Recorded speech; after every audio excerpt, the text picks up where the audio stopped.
Saudi আরবের সঙ্গে মিলিয়ে দেশের কিছু জায়গায় ঈদুল আজহা উদযাপিত হচ্ছে।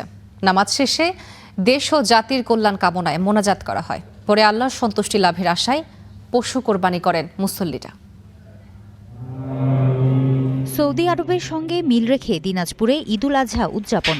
জেলার অর্ধশতাধিক স্থানে নামাজ পড়েছেন মুসল্লিরা। মৌলভীবাজার শহরের সার্কিট হাউস এলাকায় একটি বাড়ির আঙিনায় ঈদের নামাজ পড়েছেন শতাধিক নারী পুরুষ।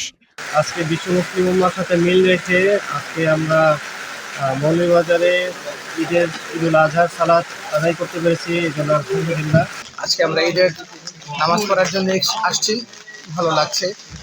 লক্ষ্মীপুরের রামগঞ্জ, রায়পুর ও সদর উপজেলার 11টি গ্রামেও সৌদি আরবের সঙ্গে মিল রেখে ঈদ উদযাপিত হয়েছে।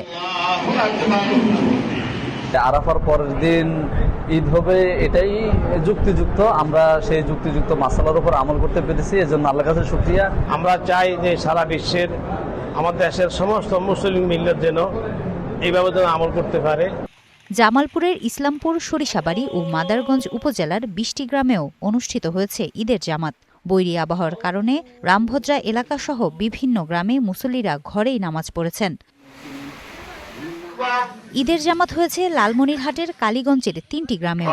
প্রায় 5 শতাধিক পরিবার নামাজ আদায় করেছেন। এছাড়া চাঁদপুর, মুন্সিগঞ্জ সহ দেশের বিভিন্ন স্থানে সৌদি আরবের সাথে মিল রেখে ঈদুল আজহা অনুষ্ঠিত হচ্ছে।